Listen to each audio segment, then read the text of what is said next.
Hello, in front of me I've got Nextbase Dash Cam. In this video I'll show you how to install SD card. In the beginning, prepare SD card and insert it right here this way.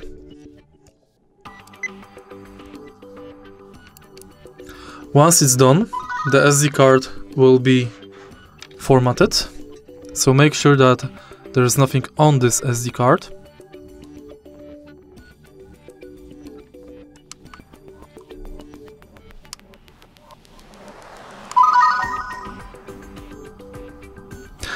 And the camera is recording.